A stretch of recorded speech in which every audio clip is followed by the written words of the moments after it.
Welcome back to Uprising TV. Nearly forgot which TV it was there. Slight pause, very professional, wasn't it? But notice I'm not pointing anymore. I've gone for the open hands instead of the pointing. Been pointing a lot at the camera, annoying myself and people watching.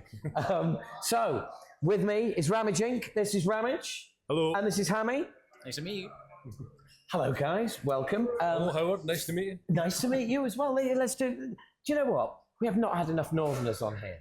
We have not. Now I know to you, I'm a Southerner. North. Okay. Well, this is what I mean. I'm from Yorkshire. Right. So, That's but not that's North. yeah, but north of England. Right. I mean, but quite right. I'm Southern to you, but we have not had enough. We have not had enough people from the north of the island. So that's northern England, and of course the lovely country which is Scotland. Is that enough crawling for you? Or backtracking. Yeah. I'm rowing back here. It was brilliant. Earlier, I went to the backstage area where we get like the food for the bands, and I was like, "What food do you have?" And the guy came out. He didn't even say anything. He just opened the thing and did. There's an iron grouper. Brilliant. Didn't necessarily want one, but it's great. So. There's been a big confusion in the in catering today about because we're in Leicester, people just going, we've got cobs, and of course anybody who's not from the Midlands goes, you've got what? Cobs. Cobs. What is a cob, Hammy? That's what I'm saying. I'm going to hazard a guess. It's like sweet corn, like on the cob. Yeah, that's what we'd call a cob. Corn on the cob. It's a bread roll. A bread roll. It's a bread roll. A barm cake. You know, as you'd say up north in England, anyway. You wouldn't call it. But what's the Scottish colloquialism for a bread roll? A roll. A roll. Yeah. There you go. I love it. If it's got butter on it, it's a roll and butter. Incredulous. In Scotland, it gets more into debate when it's like, what do you put in the roll? Oh, yeah, because also because you've got a roll, then you come Northern England, you've got a stotty cake, Right.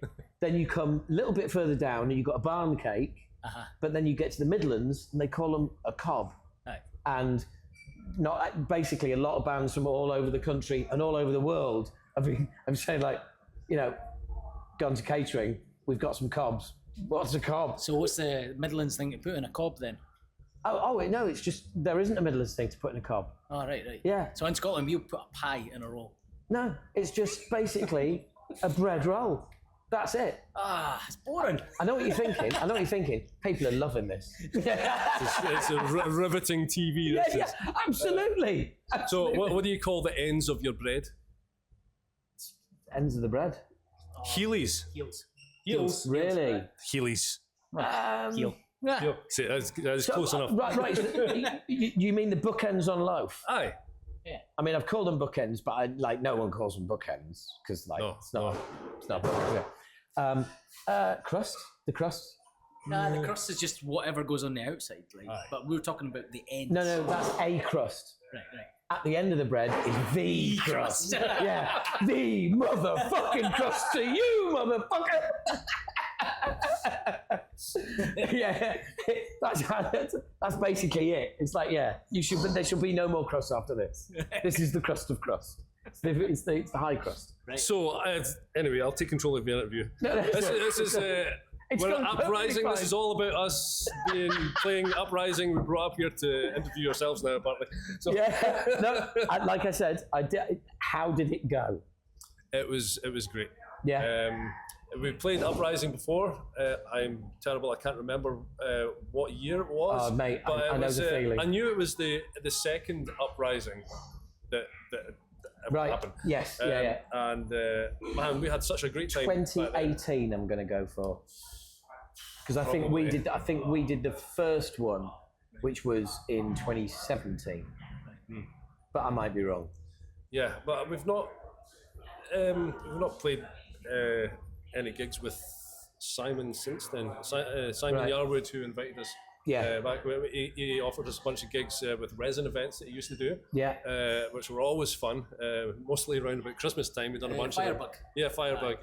Yeah, which is a great gig. We did back in March. Lovely place. And he offered us to play Uprising back when he done the second one. It was a great time. I think Hef and Marchin, because they're sound engineers as well, they helped out because I think they had an awful lot of volunteers back then. for like staging and crew and stuff, and they just jumped in and got to work. Then we played the gig and it was great. Yeah. But today, it's obviously came a long way since the second Uprising. And 3 stages all in the one place, and it's all like streamlined, so you like no bands are overlapping. You've got stage crew that are keeping all the bands whipped into shape. It's like, this is your time, you go on now and you finish here. Yeah. I had a clock right at the front of the stage showing me what time it was, so we wouldn't go over. That's why I was like, let's go. Well, we played here in 2019, and nobody had the health and safety chat with us. Oh yeah. So whilst we were playing, I, as I'm up to do, thought it was a good idea to dive off the PA into the crowd. Never a good idea. And then I got pushed back onto the stage, and a bloke ran between the barrier and the stage, who worked here, with a red card.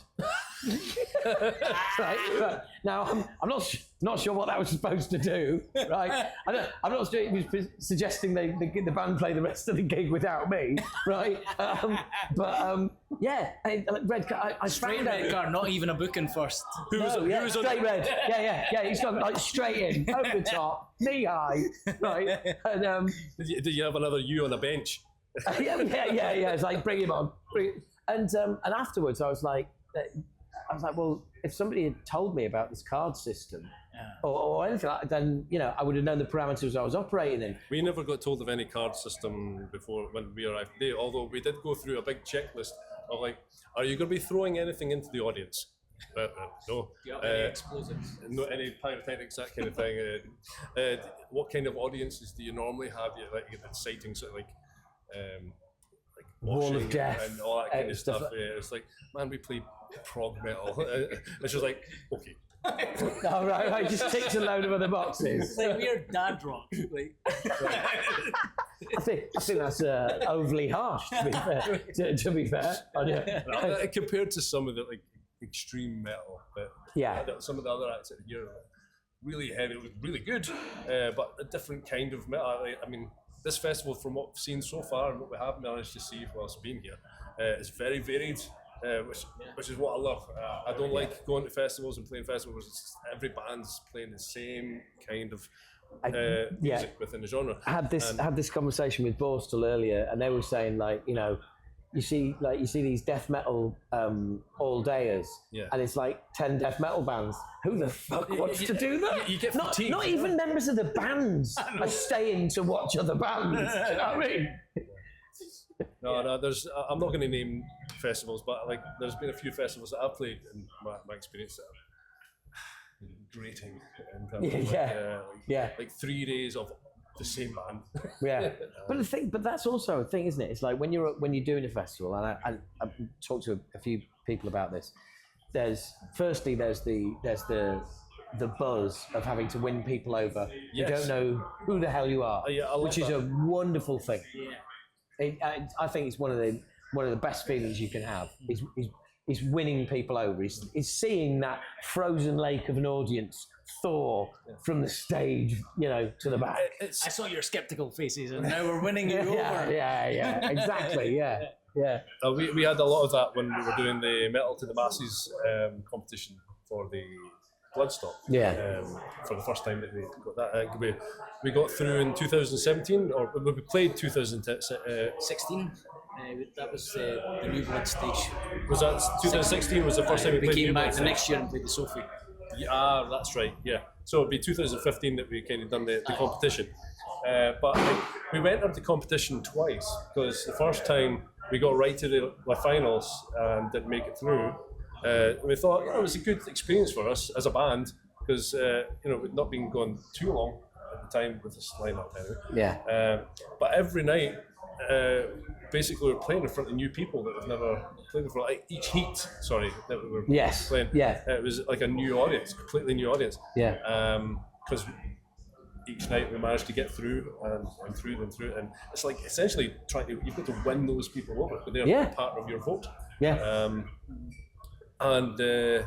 was really good for us to grow and like learn what we were doing wrong and try and people that were better, what songs worked where and when, and it was a good learning experience. Then we got to play Bloodstock. We got to play Bloodstock again in 2017. Then they invited us back in COVID to play the Sophie stage. And, yeah, it was great. That's awesome. That's awesome. I mean, we've played lots of festivals as well. But that is one of the great things, like the winning the audience over. But the other good thing about playing a festival is getting to see a load of other bands. It's like you get to go to a festival for free. You know, you get the buzz of playing a gig, and you get to go to that festival for free and watch other bands you want to see. That's why it's such a crushing disappointment when it's a shit bill. Well, you're not mentioning Megadeth, are you? No, unfortunately, I think we were doing an interview at the time, at one of the Bloodstock times we were there, and Gojira were performing. And I was like, we need to wrap this up now. Now, would that would have been, I think, would it have been 2016? It was the one it's online. They were performing just at sunset, and they weren't headlining. It was 2016 because we headlined the Sophie stage. That so we basically were on after Mastodon. Mastodon supported us, by headlining the main stage, and then we played the Sophie stage, last band of the day, and I remember watching Gojira, and the sun was coming down, and they only had 2 singles out from the new album. Yeah, it was Magma. Yeah. Which and like I was like, this is just insane. This is the best Gojira I've heard. It's like it's really coming together for me. I thought that album was out by then. I'm pretty sure I had the album. No, you're right. It might have been out, but it might have been one of the singles they were playing. Yeah. And I was watching, and I was with Mark, our mutual friend, and our then guitarist Paul, and they were both. We were all getting into it, and I just said, lads, I've got to go.